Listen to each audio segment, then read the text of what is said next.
How's it going? Hi, Cody. How are you? Can you hear me okay? I can hear you fine. Can you hear me? Great. Yes. Wonderful. I like the beard. Why, thank you. It's I'm trying to that look is a hell of a philosophical. beard. Well, you've managed. Thank Gives you me for that. Yes, thank you also. yeah. It's always I make offers a lot for people to join and discuss because I think it's a better way of doing things than just purely text on me doing a solo video. Most people who say that they're going to don't. So thank you for turning up. I appreciate it. Glad I It's made quite it. nice. Well, yeah. So we were talking about. Oh, before I do, because I'm going to put this online, as you know. Let me just do the thing so everybody that will watch it subsequently understands what we're doing. But the deal, as far as I'm aware, is we have a conversation, and either of us can put it online afterwards because it's recorded, but we do so unedited. You okay with that? That's fine. Cool. Yeah, brilliant. Okay. Well, when we talked on Facebook, we were talking about epistemology, and I guess that's where Learning. we're going to talk at least begin the conversation talking about that. That's You were a good place. challenging my epistemology and seemed to think it was about what you're describing as scientism, which, if I can sum it up, is the belief that science is the only way to know anything, and in time, science will answer everything. And I don't think either of those things are true. So I guess that would be a reasonable place to start. Is what makes you think that was my assumption? I I think you might have been talking about somebody else because I didn't use the word scientism, but I was talking about um, how we can produce knowledge and what the definition of knowledge was. And it's all about whether or not it's true and you have to believe it. But is it justified? And I think Well, epistemology that is was the about same whether or not. conversation, Cody. That was the same conversation because you wrote a long piece on Facebook, which I replied to in a video, and you were talking about the problem of scientism, um, Um, and I I responded to remember that in those terms. you quoted me right on the video, and it was related, but um, you could have gotten part of it mixed up because it sounded like it Well, was a possibly. continuation of another conversation. Well, we'd had some conversations prior to that, of course, but Yeah, I thought I was just responding to what you'd written and which I'd put on the screen. But yeah, fair dues. I mean, people do misunderstand each other. That's why I like the face-to-face thing because we can iron it out. So what was your perspective? Let's start there then. Rather than straw man you, let me get it from the horse's mouth. well, I seem to remember um, I, I was saying that it's better to suspend judgment on a conclusion and to admit that we don't know something before saying, oh, because there's no evidence for it, then it must not be true. And the reason I say that is because if you think about it, everything that we ever discovered through science, at one point had no evidence for it because we didn't know where to look. Mm. Yeah, And I agree. I so, mean, you could say that is the black swan fallacy, really. That exactly. because we haven't seen it, it's not there. I mean, what I tend to say is I call myself an agnostic atheist in that I don't know there is no God, but I have no reason to believe that there is a God. I'm Gnostic in my atheism about all of the God propositions I do know of because none of them make sense internally. So like the God of the Bible, for example, cannot exist as described. It's too contradictory. So I'm Right, Gnostic right, about that. But the way that I put it sort of semi-humorously is, for all I know, there is a cowardly God cowering behind an asteroid somewhere near Betelgeuse. I don't know, that's not true.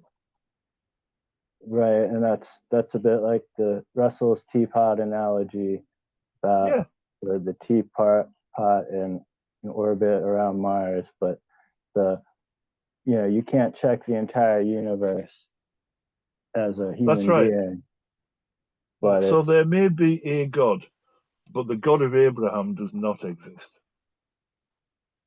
well, that was something that I did want to address, Uh-huh. but it goes back to what a lot of theists believe about their God, and uh, whether or not you can take their word on that as to whether or not that's the correct interpretation of what's written in Scripture, because I think biblical literalism is literally self-refuting, because if you go into the Bible, it comes out and tells you there's a lot of symbolism going on, and Mm. you have to use your brain a little bit, or your heart or the Holy Spirit or whatever, to figure out what it's saying. And I think a lot of theists, they have these traditions where they're taught by their elders, oh, this is how we interpret this, and Mm. yet they could be wrong. And so there is an issue of, if you go by the most common theist positions, the young earth creationism and the presuppositionalism and God of the gaps, it's really easy to think that, oh, this is completely inane and self-contradictory, but is that the most representative position about even the Abrahamic God of the Bible?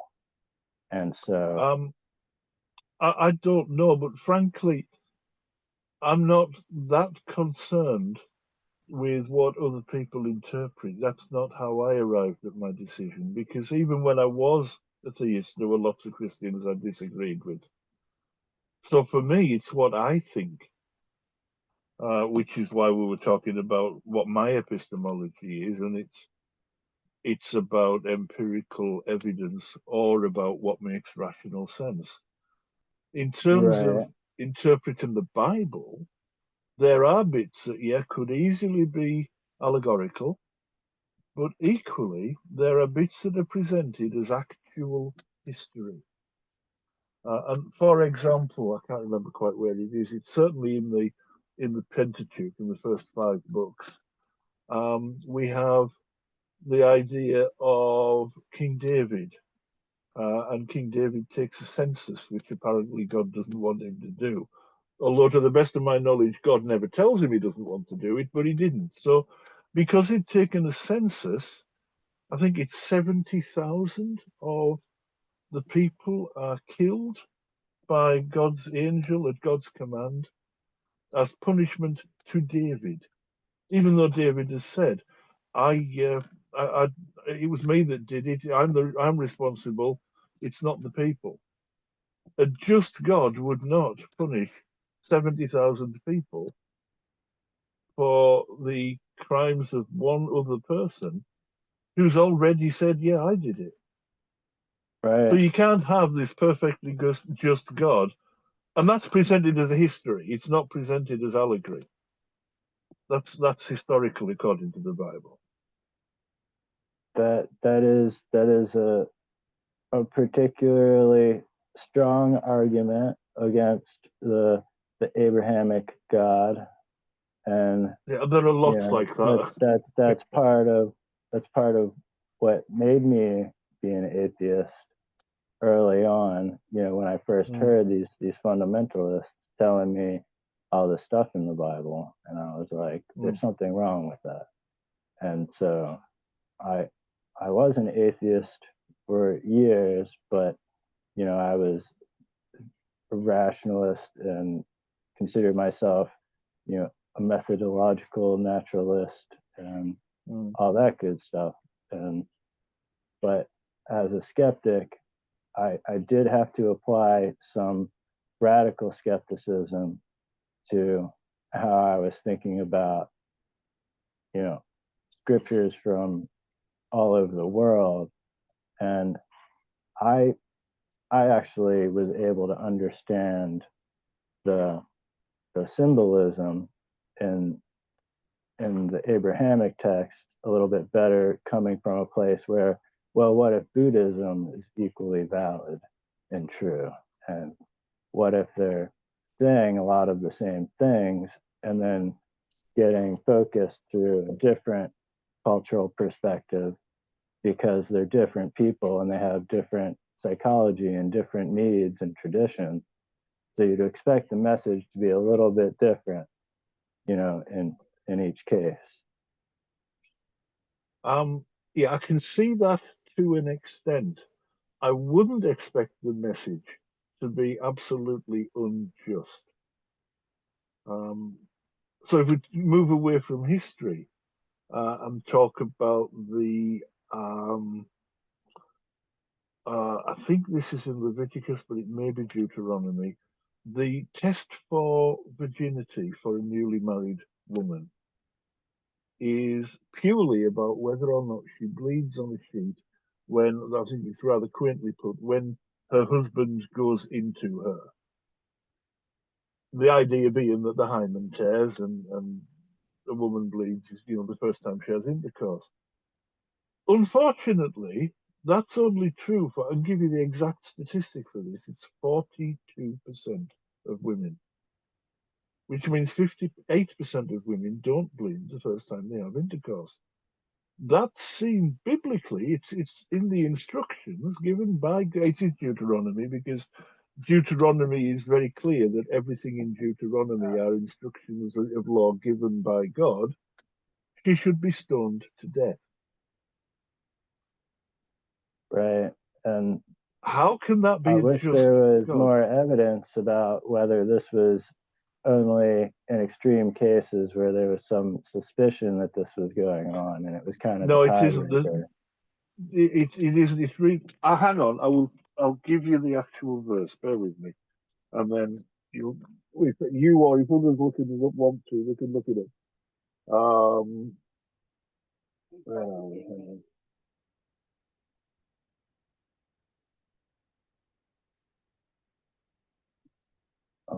If I had kind of a broader point to make about it, for whatever reason they decided on this, it may have had a an important pragmatic function within the society, and we on. don't actually know whether or not they'd be better off if they didn't have this particular law, since there's really no way to test it Well, in that what context.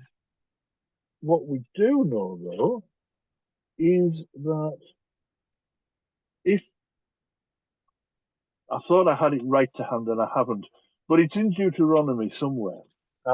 What we do know is that regardless of the benefit or otherwise to the whole society, these are presented as direct instructions from God, and they would result in the majority of women who were accused not being guilty and still being stoned to death. That's not just. That isn't in any imaginable way just. Correct. Right. Therefore, what I'm saying is the God of Abraham, as presented in the Bible, cannot be.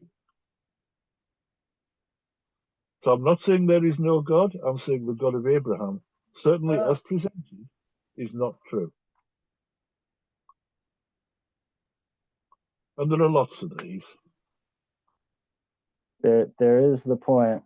There is the point of radical skepticism that I was making about, that which you cannot directly confirm. If you can't set up the experiment with and without all of the laws together, it would be hard to tell or even all of these separate commands from God that aren't even part of the law, where he says just go and kill these people and kill all the goats and sheep, or enslave the female babies, and it's absolutely terrible. But there is there's the matter of the fallacy of presentism, where you can have a direct emotional intuition about something and be correct, but you're coming from the perspective of somebody who's thousands of years later, and like I said, you can't directly confirm, but an emotional argument isn't necessarily a valid way of deciding whether or not it could have been for the best after all these years. Because you can imagine these Israelites, if they had been killed by these surrounding tribes that were hostile, then a lot of the ethical principles that we have today, like feeding the poor and protecting immigrants and things like that, these were early Israelite laws, and we might not have the same perspective today looking back on these events if they hadn't survived. True. And so there's like a chicken or the egg situation. Where it's just like, I can't say. That's true. However, the argument I've just made is neither emotional nor anachronistic, insofar as whatever the time or whatever the context, these are laws from a God who is presented as constant and unchanging. And even in the New Testament, Christ is very clear, if you believe that what he's supposed to have said in the Gospels he actually said, that not one jot or tittle of the law shall be removed. So it's not anachronistic, nor is it an emotional argument. It's simply saying this is what it said and it's unjust. Therefore, God is not just. And I would challenge anyone to give me a context in which stoning a woman to death for not having committed the crime she's accused of would be appropriate. That's a very difficult challenge as an emotionally sensitive, just-minded person. I do find that intolerable. But you did say something that I can bring into question that does change the context of these Old Testament laws, because you can quote what Jesus allegedly said, that I've not come to change one jot or tittle, and you can still interpret that in different ways, because who was he speaking to? He was being scrutinized by these Pharisees and the Jewish leaders who were trying to think of reasons to get him out of the way, so they were always accusing him of speaking against the Torah law. And so this is contrasted with where he said it's, oh, I'm going to heal on the Sabbath, or I'm going to pick grains and allow my followers to pick grains on the Sabbath. And they're like, well, that's against the law, we should stone you. And he's saying that, well, I'm going by the spirit of the law. I'm not changing the old law, but I'm bringing the new covenant about how we should go about enforcing it. And eventually the temple did fall, and most of the laws became defunct. And this happened, pretty quickly after the events of the Bible. And 70 AD, so it's not that long after Jesus' death, but it's actually around the time, possibly shortly before the first gospel was written. But that is central. That's central to all the Christian sects believed that the new covenant was necessary, and that was right, that, but that was Council of Jerusalem. Right, there's a couple of points to make there. First of all, the thing you said about eating grain, there are actually records of the Jewish elders in Jerusalem, the Pharisees, actually debating what is work, and they use the example of grain. And if you are harvesting, that's work. If you're just picking a bit of grain to eat as you go past, that's not work, or maybe it is. And I mean, some went so far as to say you shouldn't even walk through a field of corn on the Sabbath in case you brush a grain off with your cloak. Right. It was an open question, which is That was probably why that Hillel. example. That was 100 years before it was the Rabbi Hillel was already reforming Judaism, and the opposition was Rabbi Shammai, and 100 years before the New Testament was already a matter of debate. So that's true. Yeah. Yeah, and it was still going on. Otherwise, they wouldn't have been saying, well, if they're picking the grain to eat on the Sabbath, that wouldn't have been an issue. It would have been resolved. And it wasn't resolved. So that's why that's there. It's not that he was breaking the law, it's that different people had different understandings of what that meant. That's how I understand it anyway. The other thing you said, I can't remember. Well, there's another point I was going to make, which was a different one from what you just said. I can't remember. What did you said just before I started speaking about grain? That it was well established that Jesus was bringing a different standard that was supposedly summing up all the laws, but it was also a stricter standard because it wasn't just outward, oh, this is what you do. It had to do with, your thoughts and feelings, and just, and he summed it up in what he called the new commandment. I have a new commandment, and he said, treat each other like I treated you. And so he was the example of the fulfillment of all the Old Testament laws that were supposed to train these primitive people into acting with justice and compassion. But later on, God didn't change, but the people changed. And so he updated his message because the old laws had stopped working the same way and they'd hit a plateau. And this is like, I want you to think about it in a different way. That's the apologetic. But actually, if you think about it, the people hadn't changed. There was still sinners. There was still nasty people. And we know that because actually the Gospels refer to them. The people hadn't changed. It was the same people giving a different set of laws. And actually, in many ways, I mean, Jesus says, I come not to abolish the law, but to fulfill it. But then, this is I think it's Sermon on the Mount, isn't it?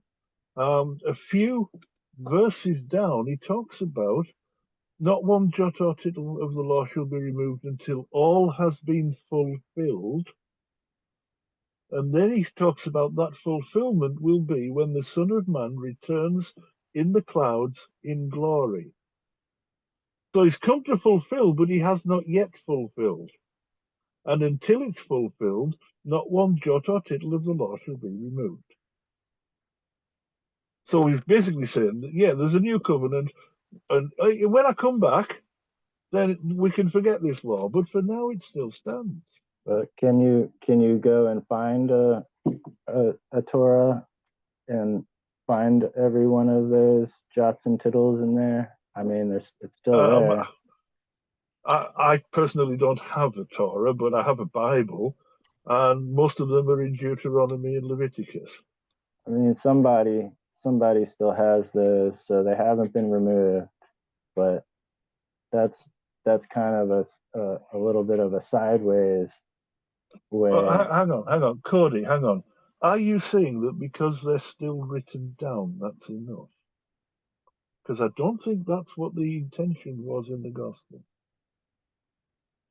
There are many other verses that make it clear that the intention was to have the fulfillment concept rolled into the the golden rule and the concept of agape love, which is I know what agape is. self-sacrificing, unconditional, but Yeah. um But and it's not. I mean, God's love isn't unconditional, is it? It's conditional upon accepting Jesus. It's not agape love. well, here's Nor I would one of argue is the it big self-sacrificing. Well, what did Jesus sacrifice? this this is a big topic that I want to get into because the way that you usually hear this interpreted, you have to accept Jesus. And what does that mean? Do you have to know all the history or know that he's the Son of God and died on the cross for your sins? And do you have to accept all of that? Or is there some easier way to interpret it where you don't actually have to call yourself a Christian to quote unquote accept Jesus because he's actually making a metaphor from himself as the embodiment of agape love. So, if you believe in agape love, then it's the equivalent to accepting Christ. And it is necessary to be a, a good person in some situations. Because if you don't believe that there's any point in helping somebody, then you're probably going to have a harder time, um, having uh, any experience of love because it's like if you don't think that it's possible, people have sort of a way of um, self sabotage, and it's very unfortunate, but it's not necessarily unjust. Like I didn't say unjust about this bit. That was the earlier part of the conversation. What I said about that is it's not unconditional. And your idea of Jesus as a metaphor, and he doesn't really mean accept me, doesn't really fit with I am the way, the truth, and the life. No one comes to the Father except through me. Or the idea about if you don't pronounce me and and say that I am your Father, I will say I never knew you. it says, if you don't do the will of God the Father, then he'll say, I never knew you. So it all comes down to whether or not you can act according to what Jesus says to do, which is different from a lot of fundamentalists, which say, oh, you have to believe that Jesus saved you. And that is self-contradictory and unjust because that has nothing to do with doing the right thing or not. And so, That's right. the Bible has become corrupted in its interpretation to mean something that has nothing to do with morality or justice. But if Well, I you know agree when it's got nothing to do with morality or justice, but when you say that it's been corrupted in its interpretation, how do you know that?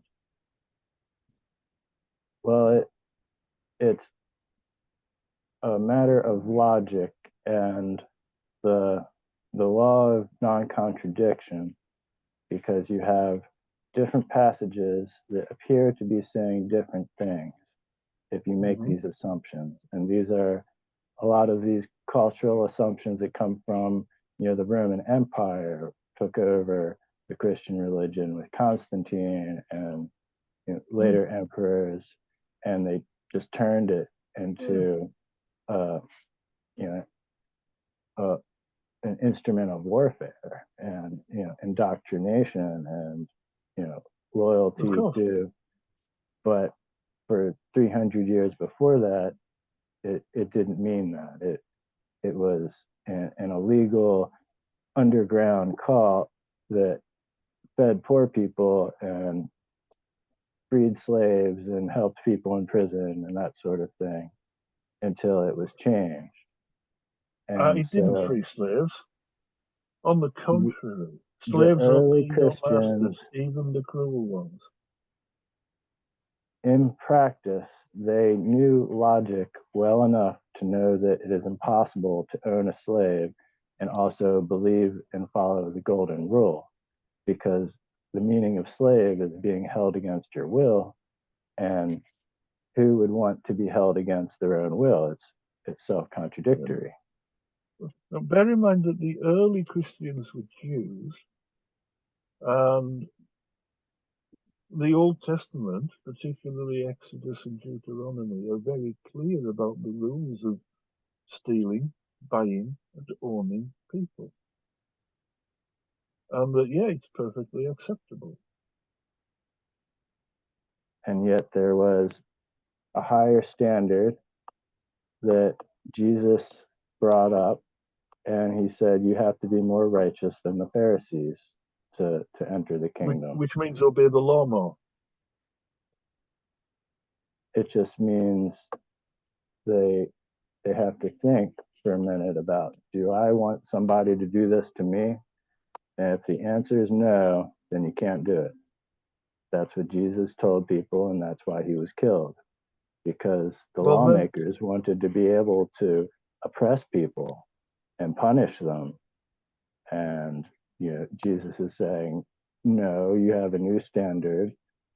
Just absolutely don't do anything to somebody else that you wouldn't want to be done to you. And that was Rabbi Hillel said that, recite the Torah for me while standing on one leg. And that's what he said was, the silver rule.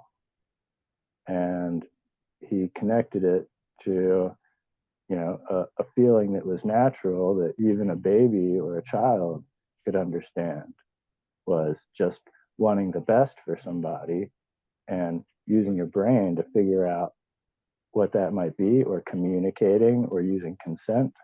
And this is the basis of all of our modern ethics, is understanding this principle. So it is advanced. Well, it's not that according to their advanced. I mean, the golden rule existed long before the New Testament. Yes, and in many cultures, especially it's not that advanced. It's a very ancient principle. In some places, yes, but it was not in the Roman Empire. They went by eye for an eye and might makes right, and Yeah, I agree. It was a military ethic. I agree, but to say that the golden rule is advanced is to ignore a huge proportion of human history. You don't need a god to get to the golden rule, and it's not particularly advanced. I think it's compatible with modern ethics, and so in that way, I meant advanced. But well, I agree, but when you use the word advanced, it's like you're smuggling in this idea that's not true. It's not advanced, but yes, it is a consistent principle because it's a good one. But it's not exclusively Christian, and it's not, it's been around for a very long time. No, I wouldn't claim that it is. Okay. Because when you use the word advanced in the way that you did, it seemed that you were saying something else. But okay, this is what I was saying. It's easy to misunderstand each other. It's nice to be able to clarify it. It's going okay. You're a good conversational speaker. Thank you. Well, I think there's no. I mean, a lot of the quite interestingly, I put up that video, the last video before this one, on my YouTube channel, which is me responding to your written number of points. The comments are really interesting. A lot of them just come out of the gate fighting, which was never the tone of it from you or from me. There are people who don't understand that we're talking about epistemology and not actually.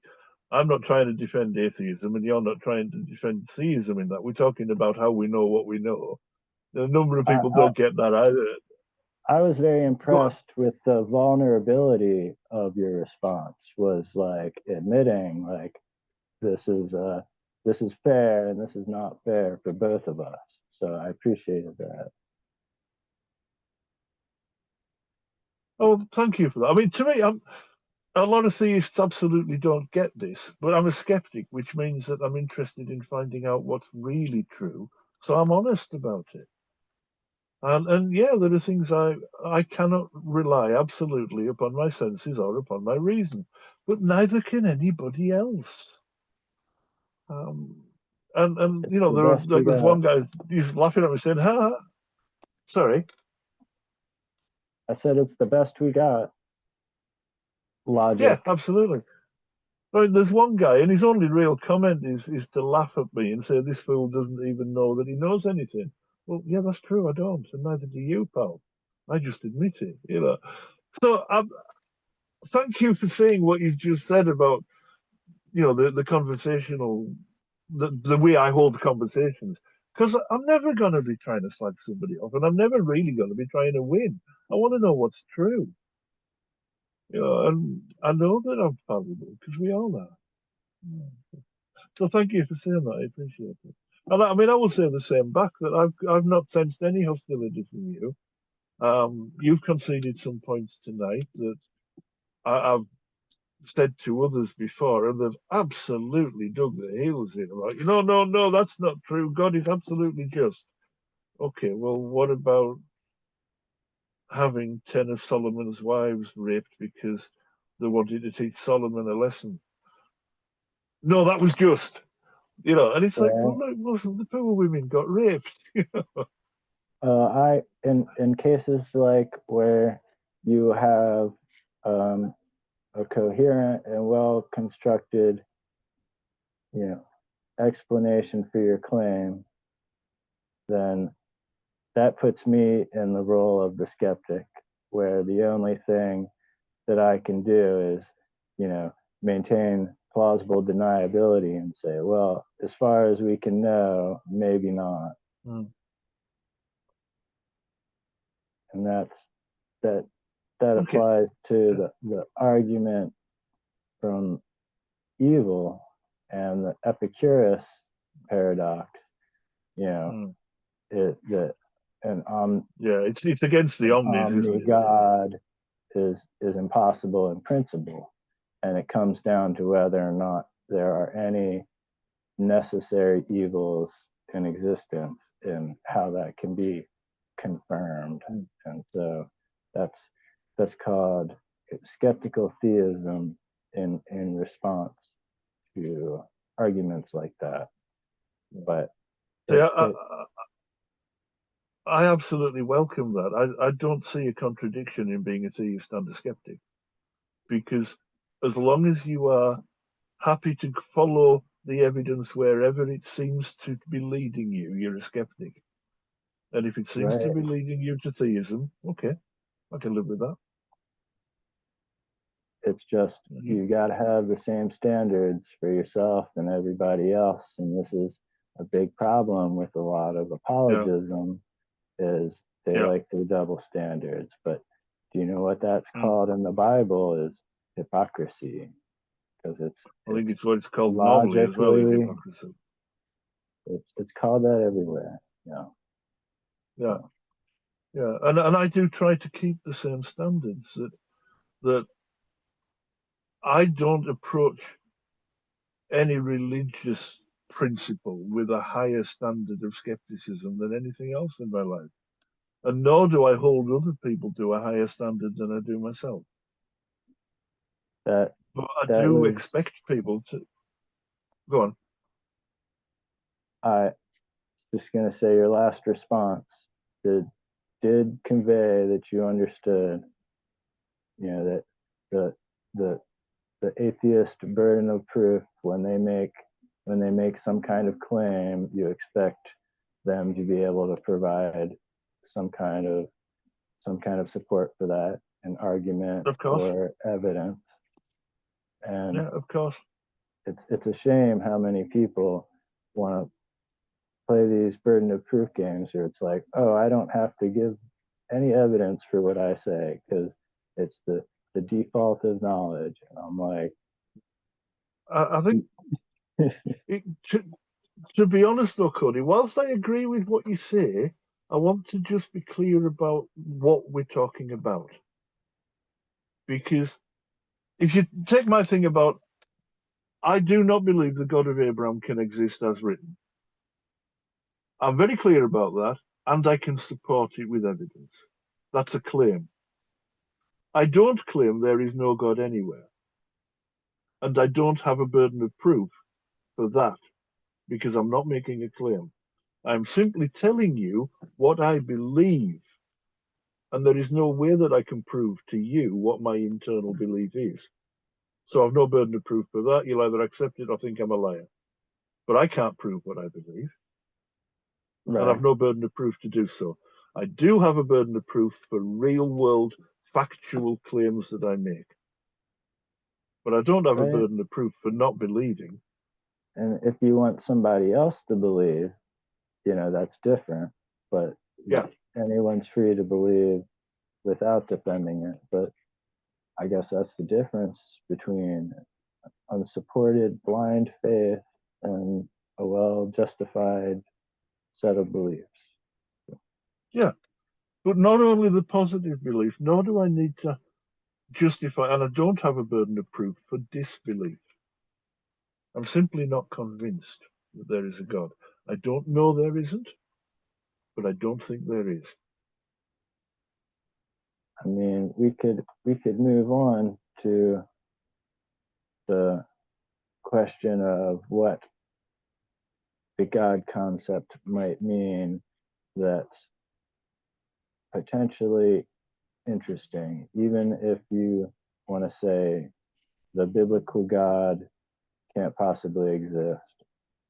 But then you have in science, there's a lot of these different ideas that like they come off sounding similar to a God, like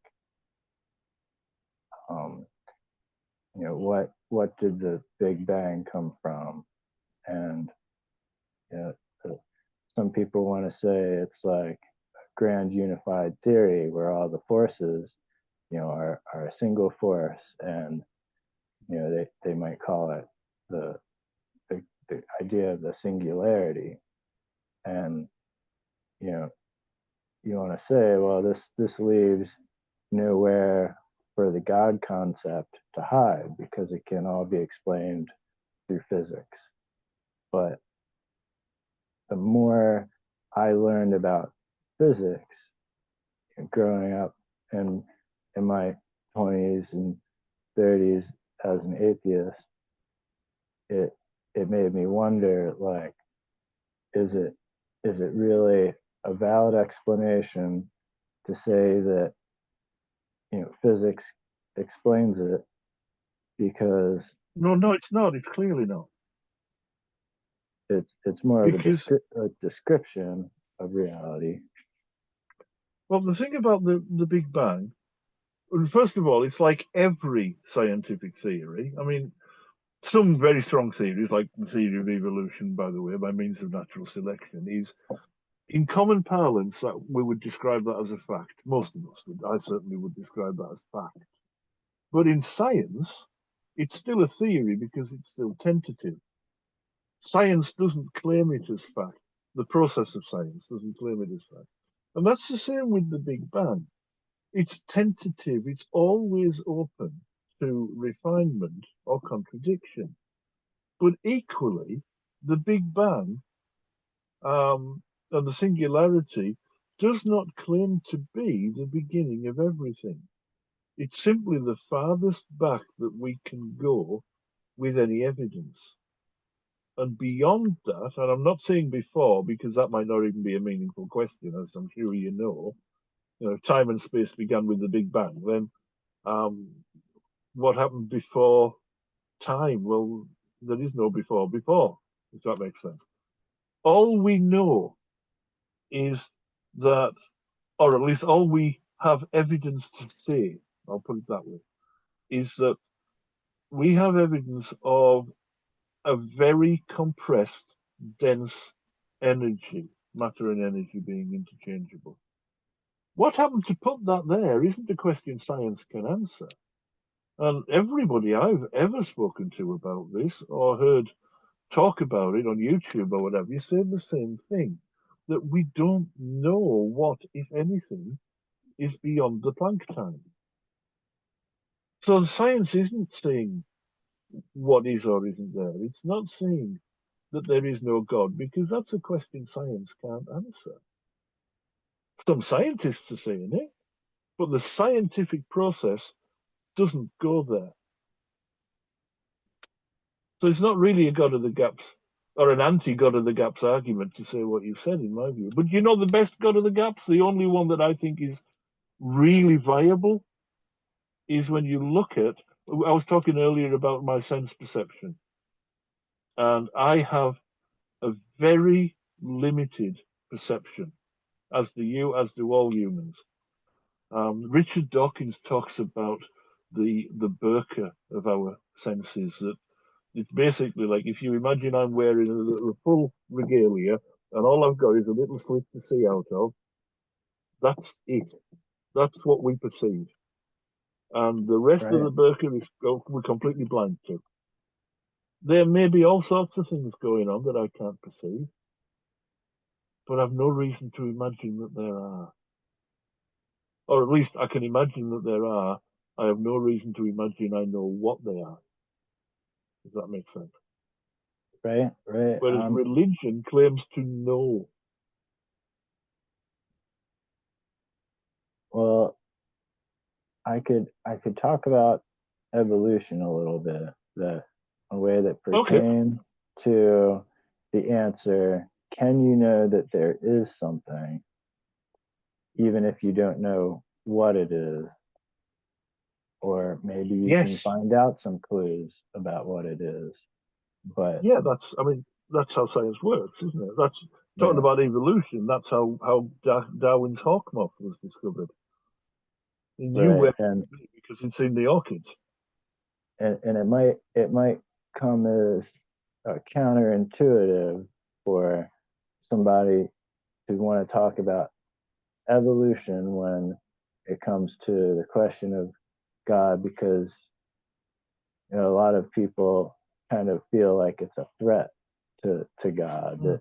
that if evolution is true, then the Bible can't be true, and so you need the God of the gaps. You need evolution to be false so there can be a gap, and See, I don't think that's a that's reasonable argument. wrong. But if Who is to you say think that God about, did not? right, did Who is to say God that God? set the laws of physics? I will shut up. And You go on. You do your bit because we're talking over each other.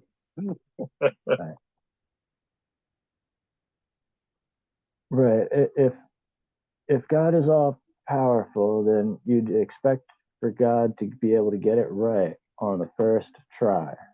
Like, you can set a universe so that it's capable of creating life all on its own, and you don't have to, correct anything. And so, maybe the Genesis narrative is symbolic. And so, that has to do with, ancient language of Aramaic only had a few thousand words in it, and they didn't have all the words for, a hot gluon quark plasma or something. So they just said the waters, the earth Yeah, existed, and that means matter in general. So it it yeah. I it would buy that. basically, it could just mean that the universe appeared the way that it does today after, successive changes that built on one another. And that's that's about what cosmology tells us and evolutionary biology tells us today, is that there are many stages to this that Hmm. happened over time. And Yeah, so that's I would buy that. That is, if you want to believe in the God of Abraham, for example, then yeah, there is no reason why God didn't set that off.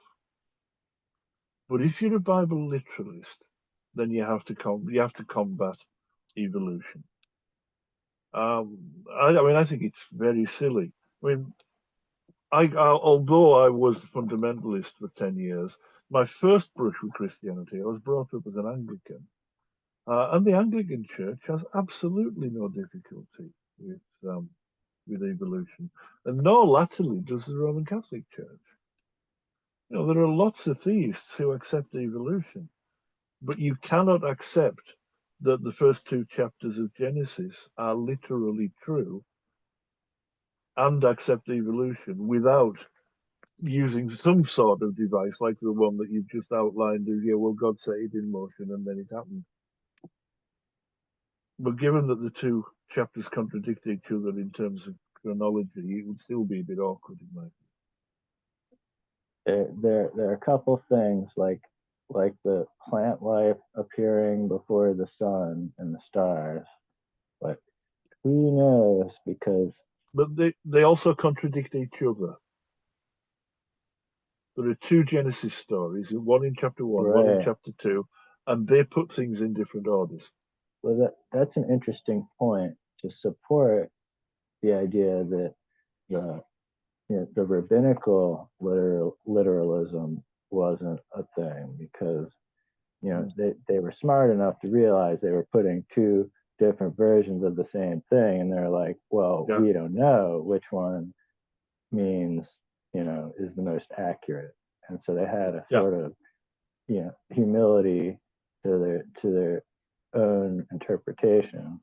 It was like, it means something, but it, somebody will figure it out. But Well, there is an interesting.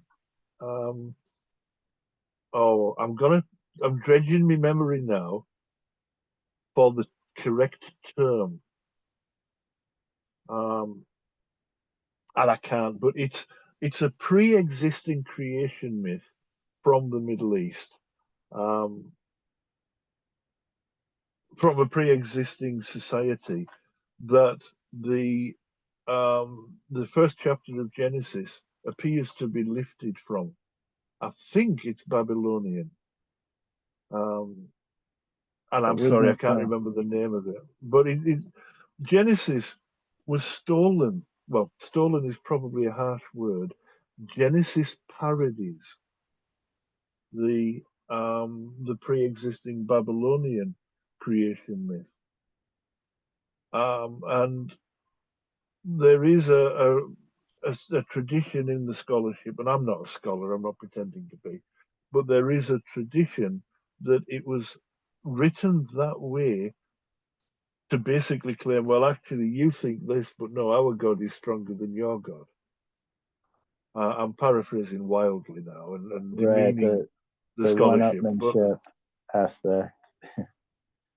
sorry, Yeah, the one-upmanship, and the yeah, monotheist God is the biggest God possible, so that's why it wins. hmm. It's the same tradition. It is Babylonian because it's the same tradition as Gilgamesh, where in Gilgamesh, the Noah's flood, of course, as you know, is taken from. I'm sure you know, is taken from the story of Gilgamesh, which predates it. That's Babylonian. Um, and in the original story of Gilgamesh, there are two gods, and it's the bad god, it's the evil one that sends the flood. But of course, when you get into monotheism, you haven't got that option. So it had to be the good God that sends the flood because the good God does everything. I create good and evil, Right, which because is the really people were interesting. evil. The people who he created were too evil, so he had to send the flood. Yeah. But, Whereas in the original, the evil God sends the flood because he's evil. But right? But, modern Christian fundamentalists have to jump through hoops about how it's not evil to drown babies. well, they were evil babies, Obviously, yeah. but you know the idea that he had to take one family and scrap all the rest of them sounds like a big genetic experimentation. Like he just wanted to get the guy that was right. So this ties into my space aliens theory of the Old Testament. But and, and I was talking You're not about getting into. evolution. Uh-huh. I was going to Tell tie me it we're not going to together. panspermia. It doesn't have to be panspermia. I think it was Good. the the fundamental building blocks are all out on the asteroids. All these DNA base pairs and Mm, amino acids. They apparently can form just about anywhere because yeah, abiogenesis is thermodynamically favorable. yeah, You know, Certain yeah, molecules can self-organize, um, as long as there's any kind of flux of energy. It's yeah. they can radiate that energy away faster if they're more complex and if they aggregate. And so it's like it's a form of panspermia, but it's happening everywhere that these DNA base pairs are just raining down. But the point being that this process appears to become more efficient the more complex it gets. Like you start out with maybe these lip you know little lipid bubbles that contain self-catalyzing enzyme networks, and that could conceivably start on its own. It's just very slow.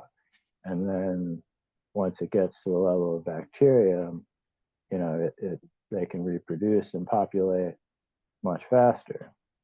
But that's Mm, still, a billion years or so before they yeah, became more complex than that.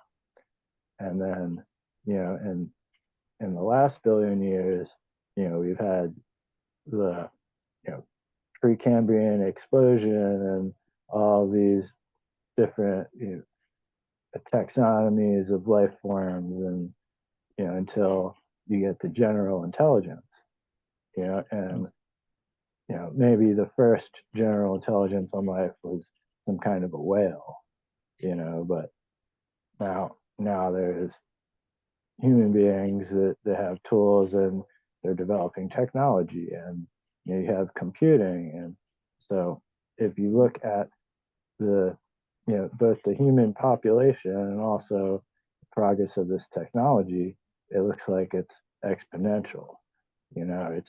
It's getting to a point where you look in the past and hardly anything has happened, and then within a single person's lifetime, all kinds of new developments are going on. And so it's like you think of all the planets in the universe and how these base pairs, and these complex organics are seeding everywhere. How many other planets would you expect life to be on? And you figure that if any of those planets developed intelligent life, they're probably going to go through the same progress and get to the point where either a they become extinct, which could possibly still happen for us, or they get over the hump and they figure out their differences, and it's potentially kind of I don't want to say a golden age or something, but it's like everything that's been promised, and in all these religious scriptures. And so it's kind of like you have to get into the realm of science fiction to really get a sense of what might be going on. And I think you have to at least go to the Drake equation. It doesn't necessarily have to be science fiction, but it is speculative. it's speculative, right? But you know, you have the Fermi paradox too, where it's like, Yeah. okay, if the Where is Drake everybody? equation, right, right, why haven't we been contacted by all these advanced intelligences? And There's a that really makes me think interesting of, go ahead. there's a really interesting response to the Fermi paradox. So, if we assume, as you seemed to be assuming, that these societies, these civilizations would go through a similar process to us, we have sent exactly one contact out, and that was I think it was the Voyager, where there was 1 megabyte of data. That's all it was. 1 megabyte of data. You had like Leonardo da Vinci's Petruvian Man and various messages in various languages. And we sent out one craft in one particular direction, which might even have been in the wrong direction for all we know. And everything else has been listening. Well, what if everybody's listening and nobody's speaking? That is one option to consider, that, you know, if they're so wise, you know, all these, you know, any civilization capable of interpreting, you know, our teeny tiny signal must have pretty good receivers, right? So Oh, correct. they But might it's have why we better haven't been judgment. contacted.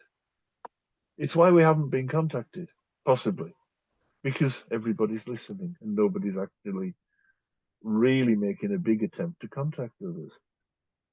Right. That would follow the model of our own example, right? Yeah, But um I that's assuming that we are representative. But if you take the principle of mediocrity, if you've only got one item in the data set, you assume it's average. So that would work until we get more yeah, examples in the data set. I I like to take this to consider, um if you've ever heard of this, the Star Trek, there's something called the Prime Directive, where, you know, the Yeah, that would work.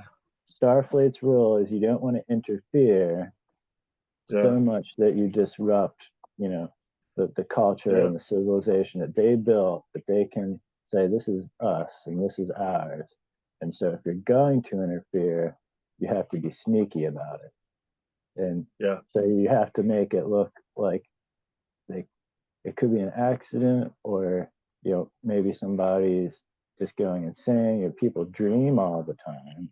So if you want to code a message through a dream and influence the history of this civilization for the better, you know, assuming that you're a benevolent alien, you know, you might not be, but if you had moral principles, you would also have the principle to like use a light touch. So it almost makes sense if we think of these It could ancient be. This scriptures that way. And so it's like, there could be a hologrammatic hide. I live in a caravan in a field. There could be just out there in that bush a hologrammatic hide full of alien anthropologists working out what on earth is going on with humanity and this bloke in a caravan right now. And I wouldn't know because they're hidden. But I've no reason to believe it. But listen, Cody, just forgive me. Can we take just a 2 minute break? Because I absolutely need to go to the loo. You all right? I'll be back in 2 minutes. okay, Cheers. Thank you. Are you okay? Sorry about that. Are you okay if I edit that bit out? Because it's just dead air. So if I cut that out of the video, are you all right with that? yep. Cool. Thank you. So where were we? Oh yeah. Yeah. So you were talking about your sort of alien thing. Right, right. Is it a falsifiable signal compared to all the noise out there? And can we conclude any kind of, you know, positive knowledge from the possibility that someone could be communicating and then hiding it? And that would This be a was the problem difficult with question. it was the problem with SETI, wasn't it? That the question was asked, how long will they listen and not get anything before they conclude nothing is there? And the time scale would have to be vast, which means it's demonstrable, but it's probably not realistically falsifiable. And there is that concern, and then there's a concern of what about all of the signals that, you know, we're not looking for, that the antennas, you know, we're looking for maybe an electromagnetic pulse or something Yeah, that we're thinking about through physics, except yeah. what if we're not looking in the right places?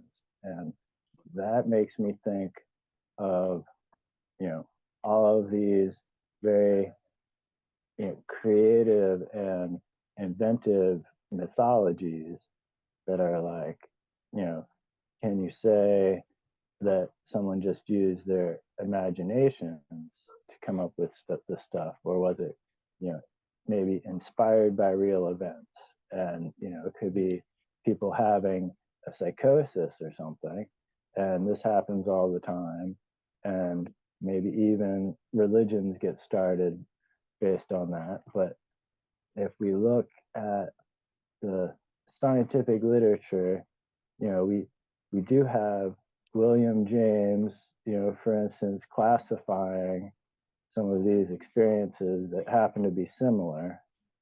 And you know, we can look at more recent research too and see that, okay, the signal to noise is actually uh, pretty strong. You know, you have 1% of people in the population are maybe schizophrenic, and then you have 5% of people saying that, yes, I've had a hallucination, you know, that I can't explain, um, and you know, while I'm awake.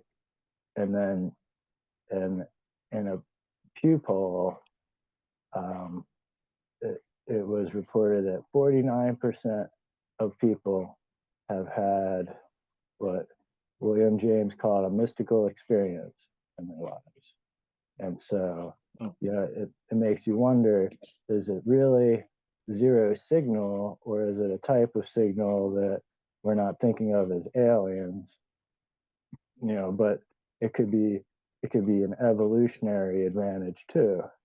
So there are also biological explanations for such a I strong think that signal. there are, and because this is my professional area now. We're getting into, because I'm a mental health nurse. There's a book that came out in I think the 70s by James. It's out of print now, unfortunately. Called "The Origins of Consciousness and the Decline of the Bicameral Mind." Hmm, And heard of the that. thesis, you've heard of it. I've read parts of it. I haven't read it all. I don't think it's terribly well written, but it's interesting in its thesis. In that the speculation is that at one point we all were voice hearers. At the moment, according to Romanesh's research, about 15%, not 5, about 15% of people regularly hear true auditory hallucinations that sound as if they're coming from outside, not a voice inside their head, from outside. Only Hmm, about 3% of people ever come into mental health services as a consequence of those hallucinations. So about 12% of people regularly hear voices and cope fine, either by thinking, well, this is just my thought, or by giving it mystical experiences. So you get a lot of religious experiences. You get a lot of people who claim they can talk to the dead and stuff like that. But James goes on, he says, it's really interesting. If you read all ancient literature, not just the holy stuff, if you read, for example, Homer's Iliad, nobody has an idea of their own. They're all told what to think or what to do by the gods. And he says that that's because we all used to be voice hearers. Now it's down to about 15% because evolution doesn't really favor it. It's no longer an advantage. But he talks about St. Patrick in the Iron Age. St. Patrick was, he wrote in his journals or whatever he used to write his stuff, he recorded that he'd gone to a monastery and he went to a scriptorium where, as well as copying books, monks were reading as well. It had a part that was a bit like the reading area of a library. And he was amazed because he saw a monk who was reading without speaking. And he didn't think that was possible. So he obviously couldn't do it. And from that, he speculates. It's speculation. We cannot go back to prehistory and demonstrate it. But James speculates as a result of that that it's something to do with the interplay between Broca's area and Wernicke's area, which is why you get so many people who will have experiences, sensory experiences that they don't understand, and then because of cultural norms, they attribute it to the divine, to angels or to God and stuff like that, which I think is really interesting, particularly since we know we've evolved heuristics like pattern seeking and agency detection. And you put those things in together with type 1 and type 2 errors, so false positives are more likely than false negatives. Um, it's not that hard to work out where these religious beliefs, these very sincere religious beliefs, come from.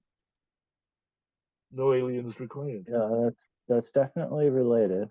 Um, although there's a quality to what qualifies as mystical experience that can be used to set it apart from um, what might be more broadly called a religious experience, which could just include, oh, you're hearing something and attributing it to God.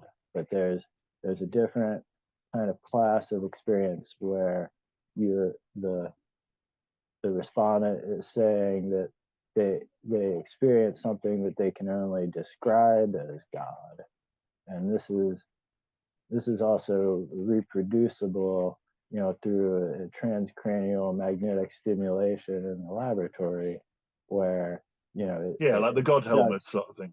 It shuts down the default network mode of processing linear narrative thoughts, and so you've got a greater interconnection between different parts of your brain.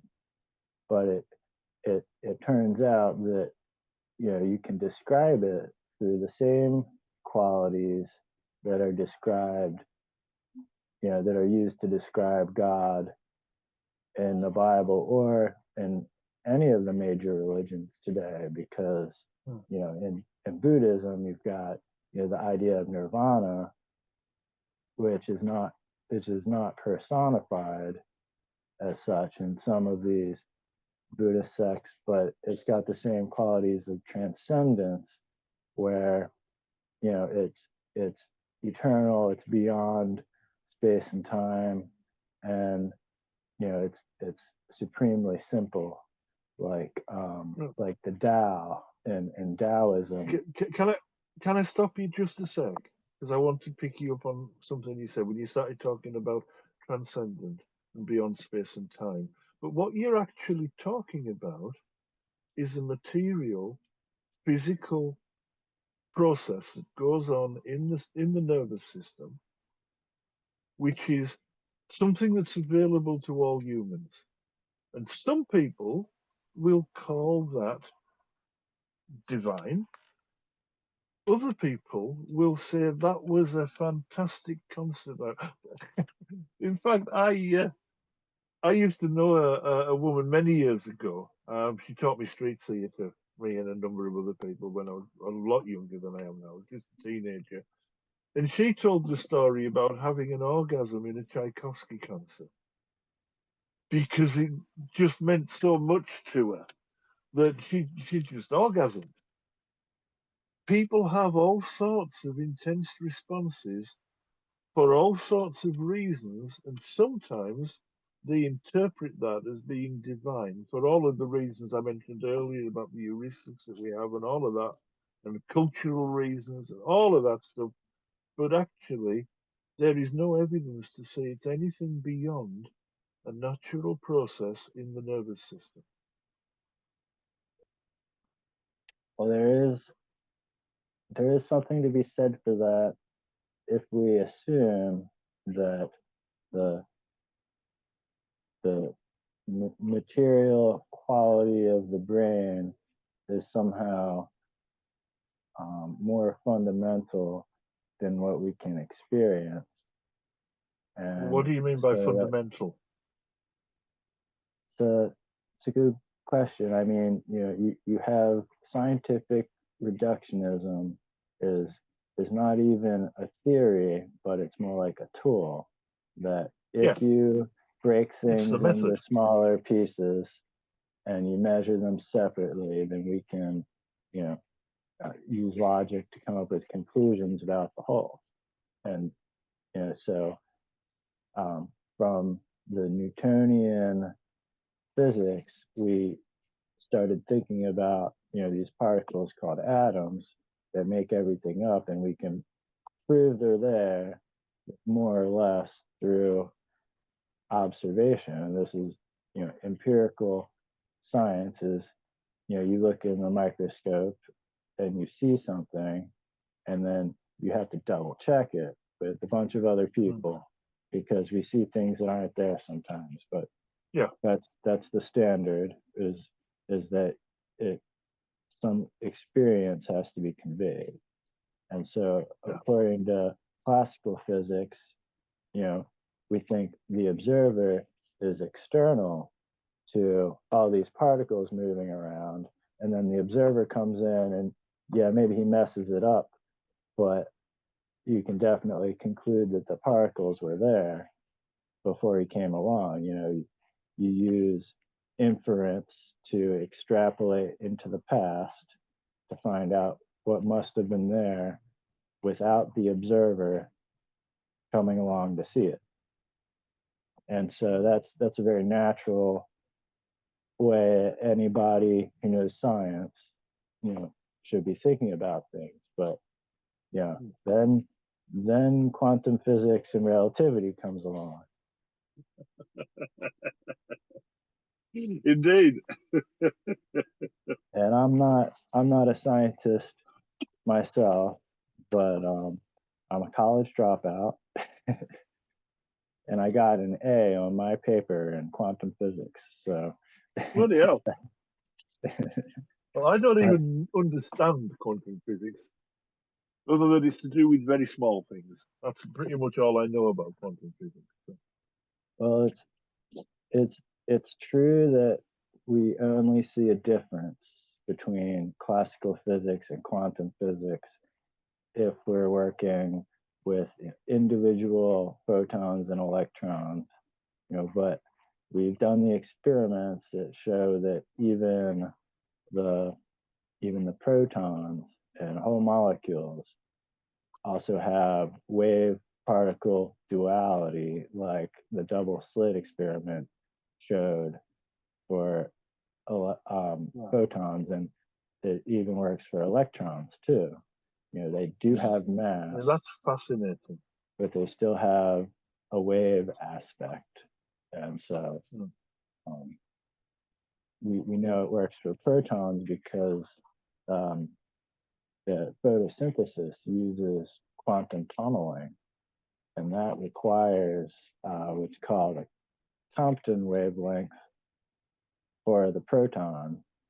And so it actually exists, everywhere in the whole universe. There's a non-zero probability that it could exist.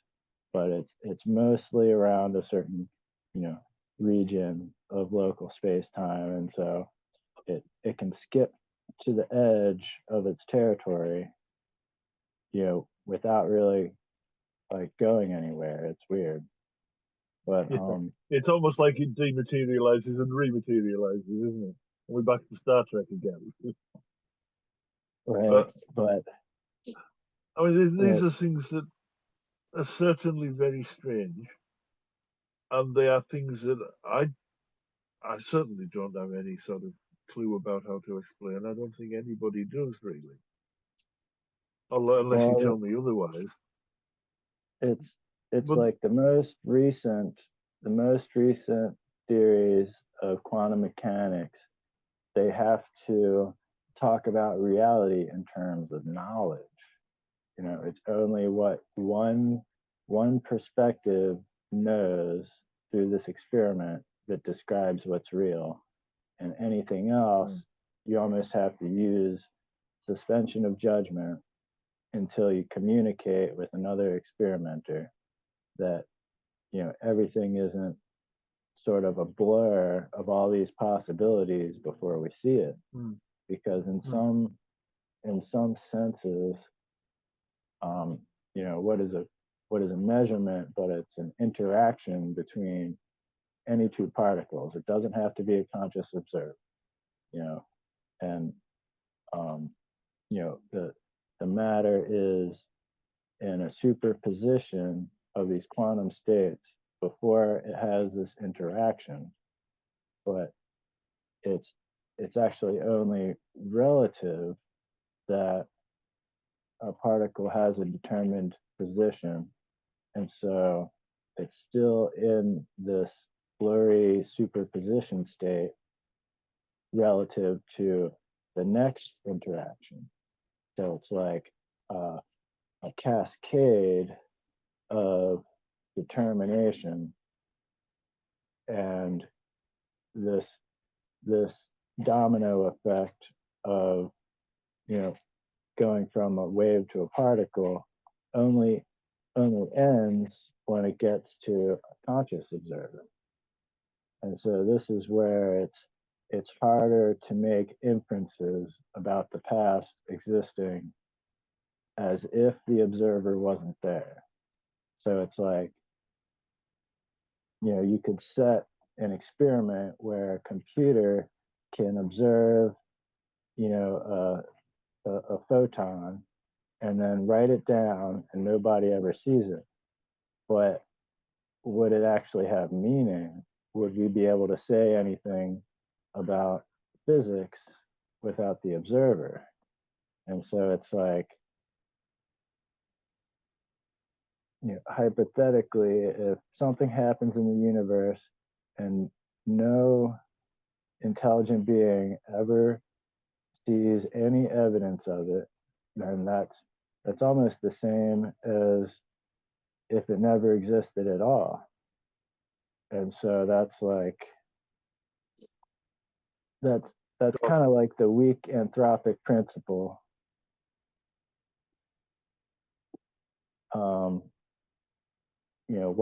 Why is this universe suitable for life? Well, if it wasn't, we wouldn't be here to ask the question. Yeah, so it's more that life evolved in this universe. There's no need for an explanation because it explains itself. Yeah. But then I like to think about evolution could apply on the scale of universes.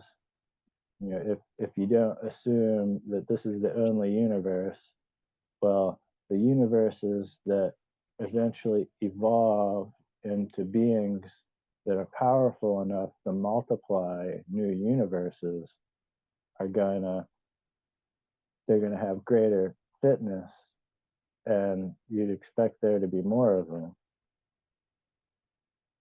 So it's like evolutionary anthropic principle. I'd have to. I'm not going to comment on that except to say two very brief things. Firstly, I'm going to have to think more about that one. Secondly, I think I would be happier to accept it, and this might just be confusion around semantics, if we talked about development rather than evolution, but that's because evolution to me is a particular organic process involving organic life forms. It might be that I'm just getting hung up on the semantics. So I think I'll go back to the first thing I said. I need to think about that one. I'm really not sure how to respond to that. And I may never be sure how to respond to that, to be honest, but it's got the feel of, as you said in one of our communications, it's thought experiments all the way down, because I wanted it to be turtles, if you remember. But it sounds like a thought experiment rather than anything you're actually positing. So fair dude. I'll admit that it's just intuitively appealing, I would say, but and I share that, it certainly is. But that doesn't mean it's right. But you're not saying it's right. You're saying it's an interesting thought.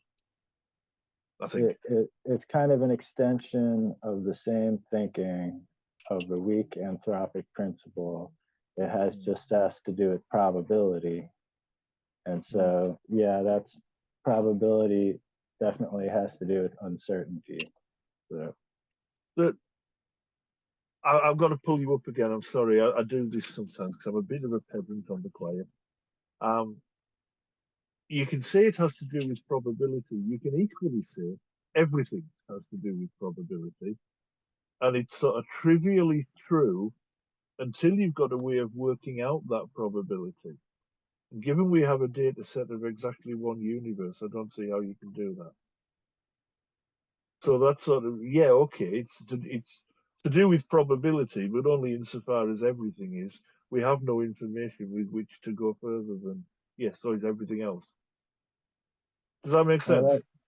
That does make sense. And I mean, it ties into quantum mechanics, certainly, because, you know, the wave nature of matter is, you know, as a probability distribution, and, you know, even the bigger you know, accumulations of matter on the classical scale, you know, still have this quality of quantum physics, except it averages out. And so you're seeing, you know, the average behavior of so many particles. It does make it look like, yeah, this object is permanent, and even when I'm not looking at it, it's still there. Well, it's still having interactions, you know, with all this other Right, matter, constant you know. but what you were speculating was that it may eventually spawn other universes. We've no way to speculate about that. Oh, we wouldn't Right, speculate. We've no way to define the probability of that because we have exactly one universe to look at. right.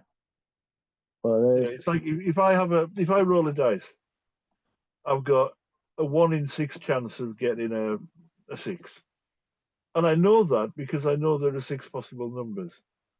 But we don't know how many, if any, other universes there are, so we can't work out probabilities because we don't know how many options there are to have one out of whatever. right. Well, there is a method for trying to take existing evidence and calculate whether or not it increases the probability of a conclusion or not. And this is the, you know, Bayesian inference. You know, you take your data and you assign it a prior probability, and then you have a new point of data and you adjust that probability based on whether or not it makes it more or less likely that your conclusion is true. Yeah, but you are assigning a probability to start with based on nothing. You have So to basically, assign a it's like probability the to old, start. yeah, so it's the old computer programming thing, isn't it? Garbage in, garbage out. you don't know whether or not your original assignation, is that the right word? Whatever. You don't know whether or not what you have assigned is at all accurate, because you have to start somewhere, and without more data, real data as opposed to the stuff you just put in yourself, you can't evaluate it.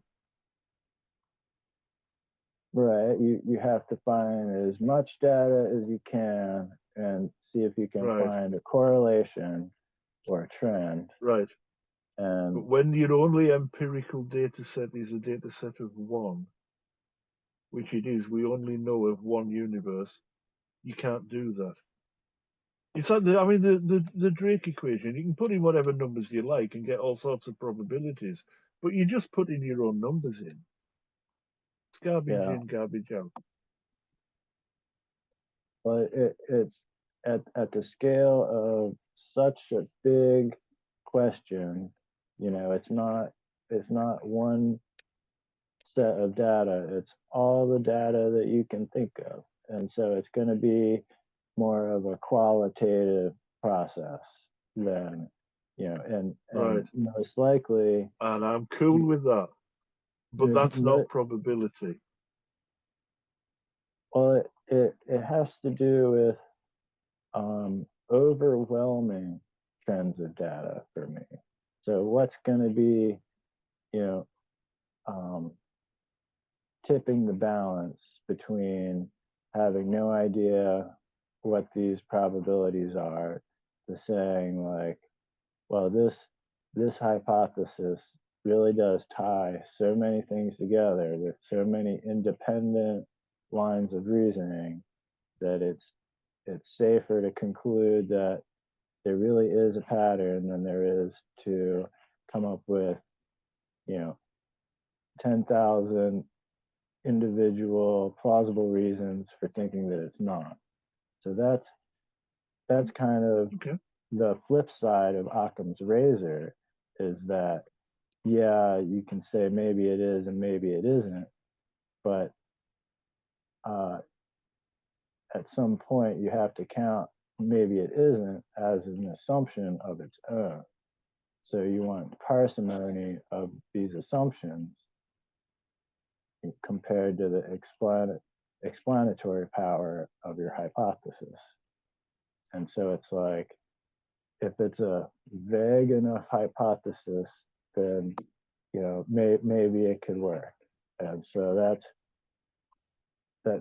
one of the problems with talking about theism and the God concept, is that there's so many ways of looking at it that you can move the goalpost anywhere you want, but you should be able to explain why does it work, what makes it coherent and not self-contradictory, and what makes it not contradict to the data. So it's like it could be more or less a balancing act between credulity and incredulity, type 1 or type 2 error. It could take a lot, and it could make anybody crazy to try to do it, and maybe that explains a lot for me. But this is my row. Yeah, sorry, I got distracted because something very strange has just happened. I dropped my phone trying to plug it in, and I've now got no image. Can you see me all right? Yeah, I can see you. Hello? Hello. Oh, okay, cool. Right. I don't know what's happened here. Well, I Must have mean, been to the be honest, vibration. well, I think what it is, I was trying to plug it in because it just said that it lost. It was on 20% because I'm doing this on my phone. And I dropped it trying to plug it in, and I seem to have lost it. But equally, we seem to have come to a nice sort of place to end anyway, I think, because this is one of those that it's a nice, appealing thought experiment. we're both sort of saying the same thing about it, so we can end on a nice agreement anyway. And we've been going for an hour and a half, so should we end it here? Yeah, yeah. But This Cody, came full let me ask. circle. Well, yeah. Well, let me ask. Would you be okay to do this again? I think that would be Because I'd great. cool. Because I'd love to talk to you again. So, well, I'm going to end this now, but I will. I'll contact you. I'll direct message you, and we'll sort out another date to do a bit more. Because I've thoroughly enjoyed this conversation. Thank you, and it's nice that it was amicable. Because very often I find conversations with theists are just awful, and you do seem to be a theist, if not one that's absolutely certain about all of the details. You're certainly a theist, I think. So thank you for being um, reasonable. Is probably the word. Absolutely. It's been a pleasure. All right. Thank you, also. Cheers. All right. Bye bye.